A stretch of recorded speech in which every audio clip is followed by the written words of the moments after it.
கர்த்தர் எனக்கு நிறைய அற்புதம் செஞ்சுருக்காரு. நான் எல்லா இடத்துலையுமே எனக்கு என்னைக்கு நிச்சயம் பண்ணாங்களோ, அதுக்கு முன்னாடி வரைக்கும் நான் எதுவுமே எந்த பிரச்சனையும் இல்லை, எதுவுமே இல்லை. ஆனால் எனக்கு என்னைக்கு நிச்சயம் பண்ணாங்களோ அன்னிலேருந்து ஒரு பிரச்சனை, ஒவ்வொரு நாளும் ஒரு பிரச்சனை. ஆனால் கர்த்தர் எந்த இடத்துலையுமே என்னை கீழே விடாமல் என்னை கைப்பிடிச்சி ஒரு பள்ளத்துலையுமே என்னை தூக்கி கொண்டு வந்தார்.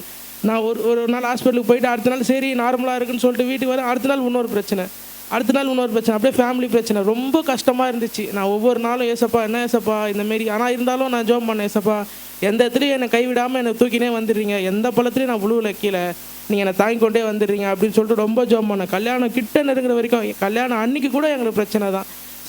மண்டபத்தில் பார்த்தீங்கன்னா ஏசி ஓடல, லைட் டெக்கரேஷன் சரியில்லை, சாப்பாடு சரியில்லை அப்படின்னு சொல்லிட்டு நிறையா பிரச்சனை. நான் இருந்தாலும் ஜோம் பண்ணேன், ஏசப்பா எந்த இடத்துலையுமே எனக்கு எந்த பிரச்சனையும் வரக்கூடாது, நீ என்னை பார்த்துக்கணும், நான் உன் கூடயே இருக்கேன், நீ என்னை ஆசீர்வதிங்க அப்படின்னு சொல்லிட்டு நிறைய இடத்துல ஜோம் பண்ணேன். எங்கள் மாமனாருக்கு ஃபஸ்ட்டு சாப்பாடு செய்யும் போது கல்யாணத்தில் வீட்டில் கூட கல்யாணம் பண்ணிக்கப்பா, ஆனால் சாப்பாடு நல்லபடியாக செஞ்சுருங்க அப்படின்னு சொல்லிட்டு சொன்னார். இருந்தாலும் அந்த சாப்பாடு மட்டும்தான் என் கல்யாணத்தில் ரொம்ப பெரிய குறையாக இருந்துச்சு. இருந்தாலும் அவர் என்னை கேட்கல. கர்த்தர் அவர் மூலிமா என்ன நினச்சி என்ன பேசினாருன்னு தெரில. இருந்தாலும் எனக்காக நீங்கள் ஜோம் பண்ணிக்கோங்க. நாங்கள் 2 பேரும் பணத்தை வாழ்க்கை உலகத்துக்கோசம் இல்லை, எங்கள் 2 பேரும் நல்ல உடல் ஆரோக்கியத்தை கர்த்தர் கொடுக்கணும். அதுக்கோசம் நீங்கள் ஜோம் பண்ணிக்க, உங்களுக்கோசம் நான் ஜோம் பண்ணிக்கிறேன். ஏசு நாமத்துக்கு ஆமீன்.